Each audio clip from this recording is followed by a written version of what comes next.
Empreendedorismo e muito mais. Entrevistas especiais e boa música. Sua participação é muito importante. Toque de Midas, onde seu negócio vale ouro. Oferecimento Ultramédio Diagnósticos. Valores que vão além da imagem.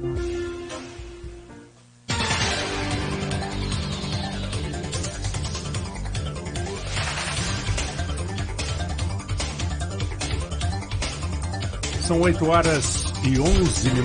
Voltamos com o Folha no Ar, primeira edição. Nós temos aqui a presença do professor Emir Sader. Mais uma vez agradecer por estar aqui conosco. Do professor também Jorge Coutinho, do Arnaldo Neto. E vamos, professor Sader, vamos fazer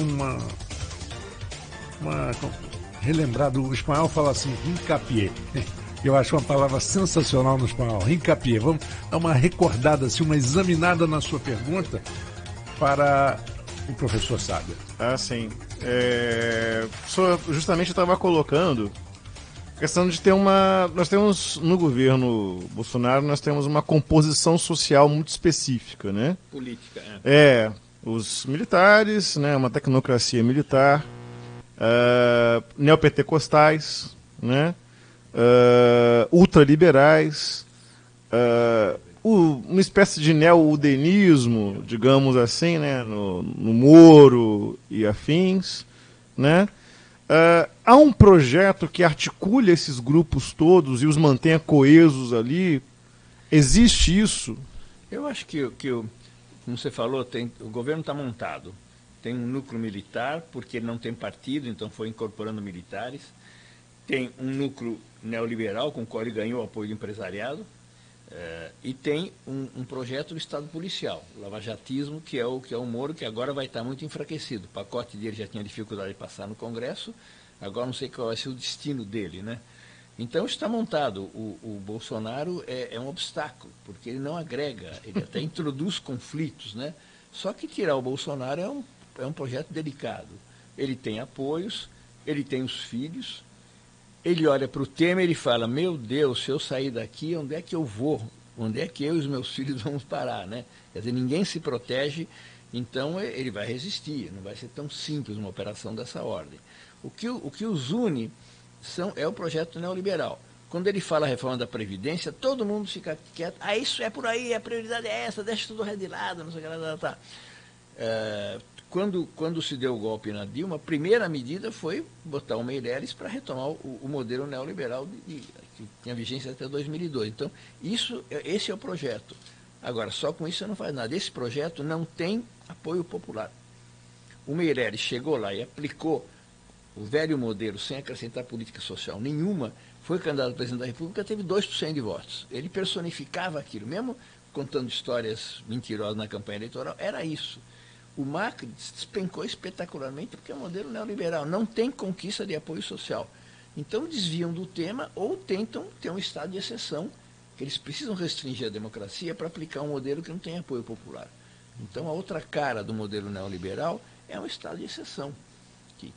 Então o Lula está preso, a Cristina está super processada, o Rafael Correia está exilado na Bélgica, aqueles que representam uma política anti-neoliberal e tiveram sucesso, tem que ser inviabilizado de ser candidato. Vamos ver que o WhatsApp vai inventar com a Cristina, né? Porque eles estão tendendo a ganhar. Pois é, eu também fiquei, porque o senhor também é um observador muito atento da América Latina já há muitos anos, né?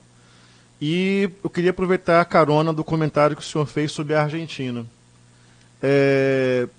Como que o senhor viu essa jogada, né, esse tango, né, que a Cristina Kirchner resolveu dançar, em que ela era cabeça de chapa, né, e depois ela resolve fazer uma virada de mesa em que ela coloca o Sérgio Massa como cabeça de chapa. O Roberto. Isso. Trouxe o Sérgio Massa. Isso, exatamente. Como é que o senhor viu? Porque será que já é um aprendizado da centro-esquerda na América Latina depois das eleições brasileiras?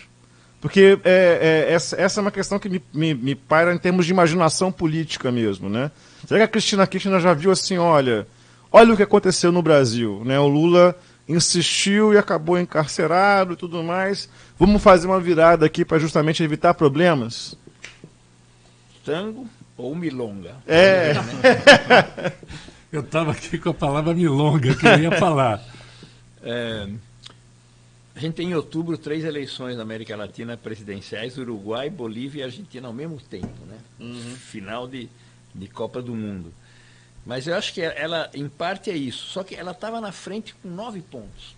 Era o pior momento do Macri. Ele fez um pacote econômico eleitoral, tudo contrário do que ele fazia, ele congelar preço, tá? Tem vigência até as eleições. Claro que algum efeito tem, né? Agora ele incorporou o Pichetto, que é um senador peronista não kirchnerista, para tentar ampliar para o centro, como ela fez em relação a Alberto Fernandes, que é um político que veio do cavalo. Teve com Menem. Foi muito fiel ao Néstor Kirchner, depois brigou com ela, rompeu, apoiou o Massa, apoiou o Randazzo, outros candidatos, quer dizer, era um cara que também tinha conflitos com ela. Eu acho que ela tentou sair do centro do furacão, em parte por isso, né? Porque ela é destroçada na mídia. Em parte porque tem coisas pessoais também, quer dizer, além de ter perdido o marido, a filha está se tratando de saúde em Cuba, não tem mandato ao contrário do filho, com risco de voltando a ser presa. Então ela está querendo também se defender um pouco. Se imagina que ela não pode continuar a protagonizar uma coisa dessas com esses riscos. E lá também há o lawfare. Há um lawfare. Absolutamente, lawfare. Ela tem como 8 processos, alguns têm a ver com medidas governamentais, política de câmbio, né? Você pode não gostar ou não gostar, mas não pode processar por isso, né? A questão da morte daquele juiz, suposto assassinato, suicídio, tá? Que teria a ver com um acordo que ela teria feito com o Irã para perdoar os iraníes dos atentados que houve nos anos 90 naqueles lugares de Israel. Bom, juntando tudo isso, mas desembocando numa coisa que nada leva a crer que alguém possa ter matado ele, mas fica... Então, uma quantidade de processos graves contra ela já foi 2 vezes declarar publicamente, tá? Então, também ela está querendo um pouco, acho que, tirar, seja politicamente, para não ter um foco tão direto, só que ela está lá, obviamente... Alberto Fernandes e Cristina Fernandes, quer dizer, é diferente, né? Então, acho que ela não sai tanto da parada, mas mostra que ela está disposta a mudar o estilo dela, que é um estilo um pouco conflitivo, e se ampliar para outros setores, né? Vamos ver quem ganha mais. Agora, dos 4 candidatos, das 2 chapas mais importantes, 3 são peronistas, mais de 70 anos depois. Todos somos peronistas. Perón está mais vivo do que nunca. Sim, Cada um com peronismo, né? É verdade. Agora, voltando à questão do Brasil, professor, atualmente o senhor dirige o Laboratório de Políticas Públicas da Universidade do Estado do Rio de Janeiro. E a gente tem passado aí uma série de manifestações com relação a cortes na área da educação. Nos parece, olhando bem distante, assim, sem nenhum aprofundamento acadêmico, que a educação pública no Brasil passou a ser demonizada. Vem a questão da balbúrdia, aí você tem o corte da UF, da Universidade da Bahia, da Universidade de Brasília. Parecia uma retaliação por protestos contra o governo, aí a emenda sai pior do que o soneto. Ontem até recebi o reitor da UENF aqui e nós conversávamos sobre isso. A emenda para ser pior do que o soneto, não vamos cortar das 3, vamos cortar de todas. A educação realmente passou a ser demonizada a partir desse novo governo, a educação pública, sobretudo? Quando o neoliberalismo começou lá atrás, o Reagan falou: o Estado deixou de ser solução para ser problema. Aí demonizar o Estado. O Estado é fonte de tudo que tem de pior. Ineficiente, corrupto, cobra muito imposto, entrega mal o setor. E a educação pública faz parte disso. Agora, eu acho que as vítimas privilegiadas são a educação pública, bancos públicos, Petrobras. 3 setores públicos chaves, né? Mostrar que a educação pública parece que é um antro de sacanagem, né? A universidade. Saúde pública não dão recurso. O SUS é o sistema de saúde mais democrático do mundo, mas não dão recurso, ele vai definhando, né?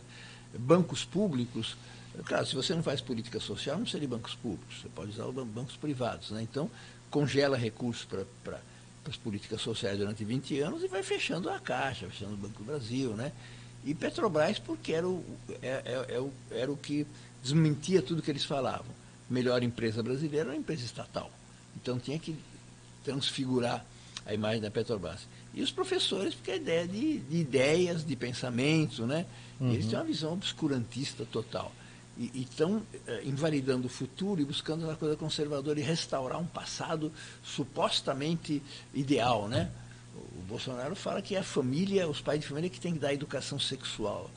Primeiro, qual é a ideia de família? É o pai e a mãe na hora do almoço, com os filhos. A maioria das famílias hoje não são assim. São a mãe sozinha, dando cuidado da filha única, etc. Tal.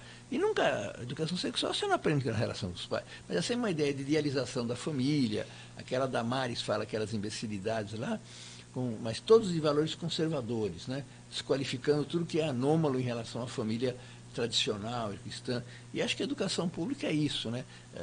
Ensino à distância, ensino familiar. Como é que a minha tia vai ensinar geografia para mim? Como é que não sou coisas idealistas assim? Porque parece que a comunidade universitária é uma coisa que escapa ao controle. Ela chegava a falar, as crianças estão 5 dias na escola e só um dia no templo. Nem um dia no templo vão, né? Mas a ideia de que nós baixamos a guarda e Darwin penetrou na universidade. Parece que o Darwin prega sacanagem, né? Então é o conhecimento, a velha polarização, o dogma, a verdade da Bíblia contra o livre conhecimento, né? Então a educação também representa educação pública. A educação privada pode ser até um negócio, um business para ganhar dinheiro, mas educação pública, né? Essa ideia de você ter criado no governo do PT 12 universidades públicas no Nordeste brasileiro.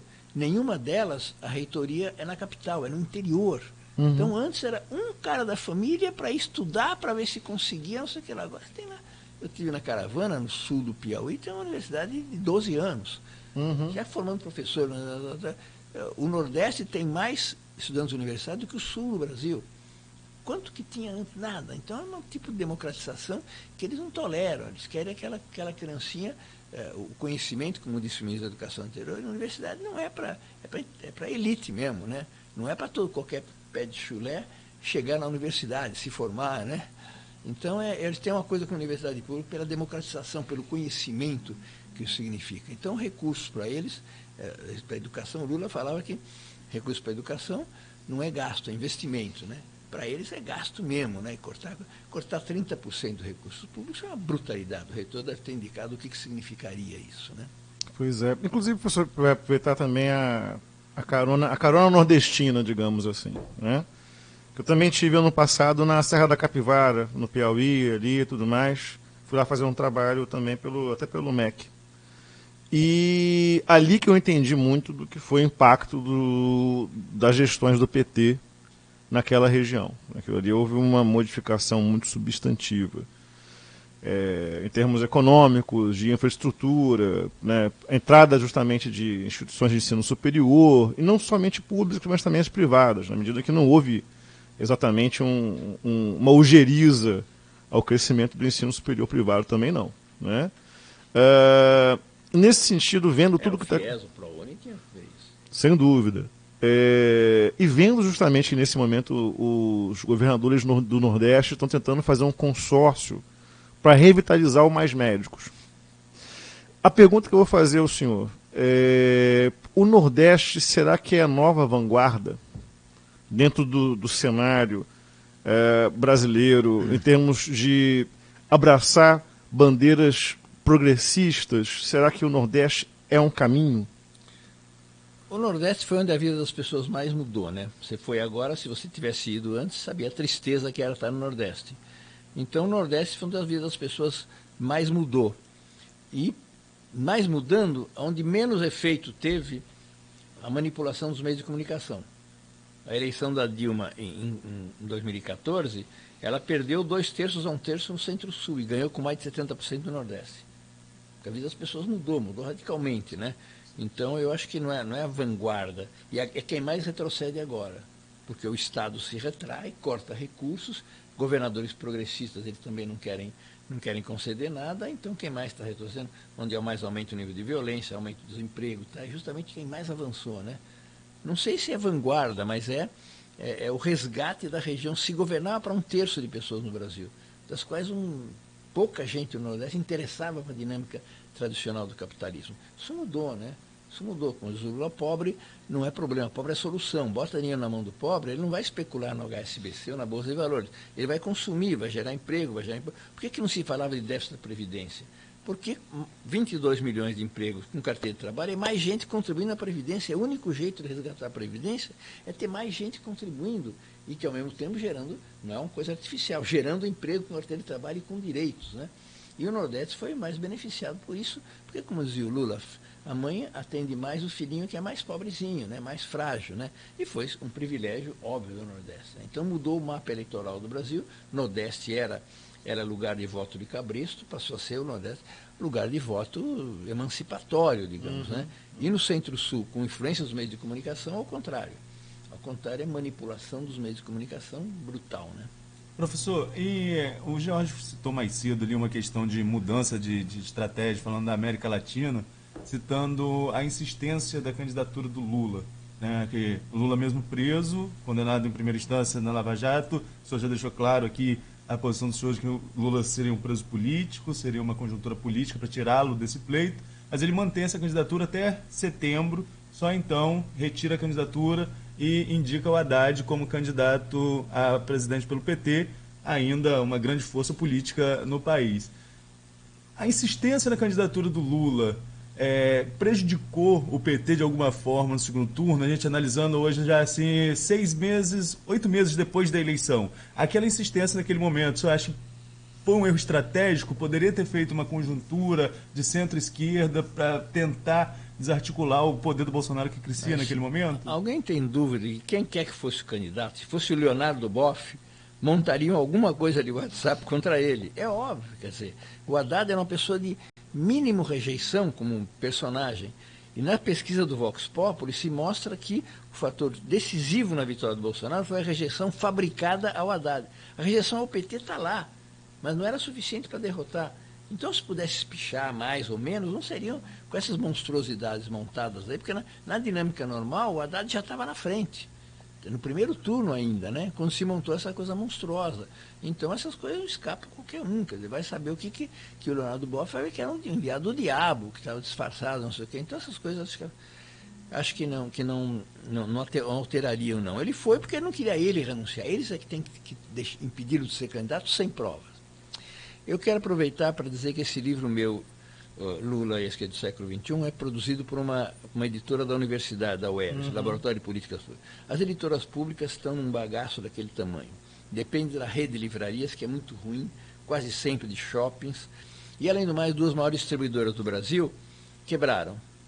E a Cultura falou, eu vou pagar, só que em 14 anos. Então, o sistema de livrarias públicas, de livrarias privadas, está liquidado. Depende desse sistema, depende da distribuidora. Então, nós estamos tocando livrarias públicas, editoras públicas, a gente produz o livro sobre Escola Sem Partido, vai lançar, do Gaudêncio Frigoto. Então, esse livro, por exemplo, eu trouxe para lançar, e a gente chega a livrarias muito precariamente, mas quem eventualmente quiser comprar, pode escrever emirsader@uol.com.br, que eu mando e depois a pessoa faz o depósito. É o jeito da gente contornar essa dificuldade de comercialização dos livros, que se tornou uma coisa muito problemática. O senhor falou uma coisa realmente muito triste, né? Porque a gente ia na livraria, era uma diversidade. Uma diversidade. Você pegava um livro, eles permitiam, a pessoa só evitava de comer alguma coisa gordurosa para não sujar o livro, por uma questão de bom senso. Mas você olhava, examinava, até mesmo livrarias que foram feitas aos moldes dos Estados Unidos, por exemplo, tem música, tem um café onde você senta, pode ler o livro, não tem problema nenhum, se você gostar, compra, né? E hoje em dia a maioria está... maioria dessas lojas vendendo material escolar, vivendo de férias, de pós-férias, E vendendo outras coisas. Vendendo outras coisas. Onde está escrito livro? Onde é que estão os livros? Eu não tem sei. Isso, tem aquilo, tem até livro, né? Tem até livro. E muito best-seller. Muito best-seller. Quer dizer que, exatamente. Que tem os caras mundiais. O livro, aquele estilo shopping center, né? Tudo é exatamente. muito Em São Paulo, então, Saraiva, Cultura e Livraria da Vila, aquelas coisas todas. Algumas sobreviveram, mas certamente a Cultura é uma daquelas distribuidoras que quebrou, né? A Cultura, sim. E a Siciliano também quebrou. São duas Siciliano maiores distribuidoras também. que deixam as livrarias a mim. Imagina, vai pagar em 14 anos. É a indústria da falência, né? Como agora está fazendo o Odebrecht, né? Se sai bem, manda 230 mil pessoas embora e os donos estão ricos, né? Do mesmo jeito. A indústria Ele está preocupado com a indústria das multas, né? Mas tem a indústria da falência, né? Que quem sai bem são os proprietários, e os outros que dão, os trabalhadores e quem está endividado, a quem eles devem, né? Jorge, eu queria que você fizesse, são 8 horas e 31 minutos, eu queria que você fizesse a pergunta de fechamento para o professor Emir e depois a gente agradecer a presença dele, brilhante, aqui no estúdio da Folha FM. Ótimo. Então, bom, professor, também vou reiterar, inclusive, agradecer ter um tipo de interlocução de alto nível com um observador, né, tão atento de tantas décadas, como falei, tanto do Brasil quanto da América Latina. Bom, teria, obviamente, N perguntas, dado o repertório que o próprio senhor mesmo oferece, mas eu vou tentar vou voltar para a Argentina, vou voltar para os nossos irmãos, né? Será que o 2-0 com a Colômbia, é isso? Não bastou a catástrofe esportiva do sábado, catástrofe energética no domingo, né? Pois é.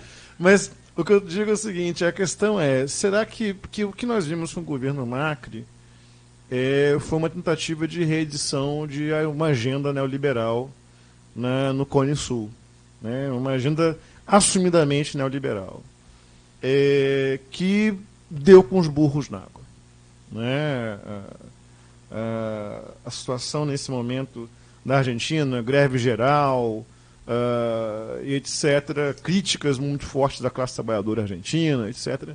Será que ali nós podemos ver uma espécie de prospecto do que nós vamos ver talvez no Brasil nos próximos meses, dado permanecer tudo como está, o ultraliberalismo do Paulo Guedes, etc. Será que ali nós podemos ter um ensaio do que nós vamos ver no restante do continente?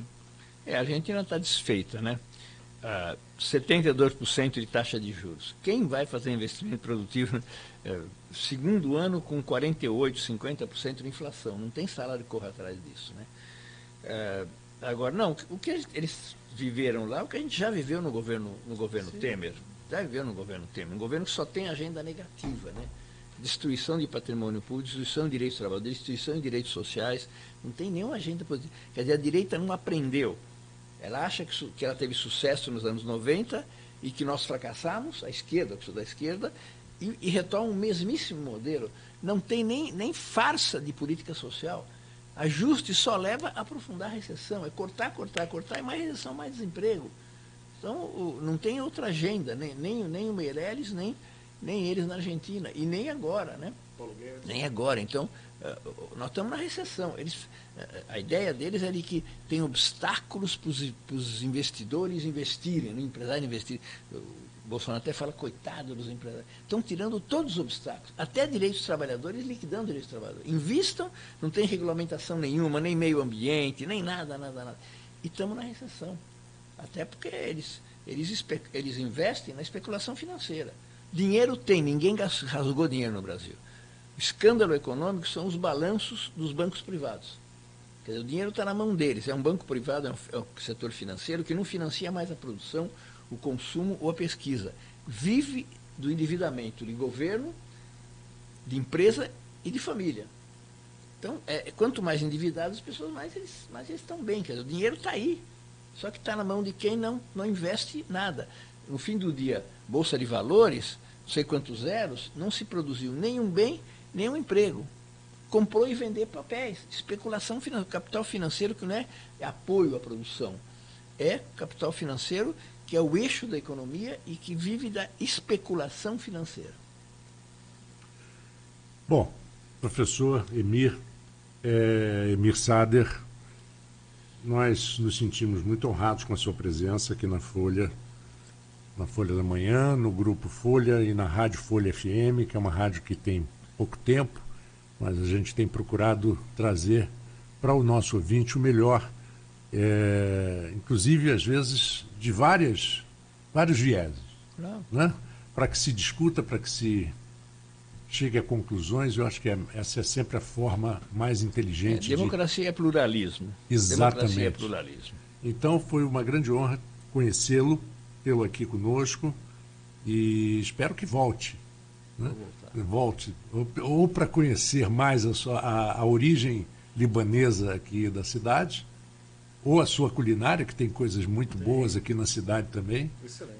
E boa viagem de volta para o Rio, parabéns pelo seu trabalho, pelo seu livro, seja um sucesso. E, por favor, diga novamente como o nosso ouvinte pode contactá-lo para obter o livro. Escrevendo para mim, Emir Sader, tudo em letra minúscula, tudo junto, emirsader@uol.com.br.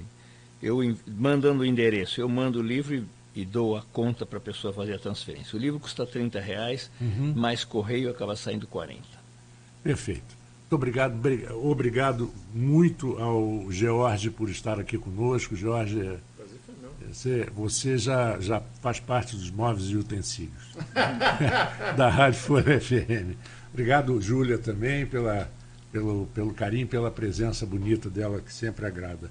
E Arnaldo fica comigo, não vai embora não. O único que se dá mal é o Arnaldo, que fica, porque nós temos ainda muita coisa para falar aqui no Folha no Ar, primeira edição. Daqui a pouquinho.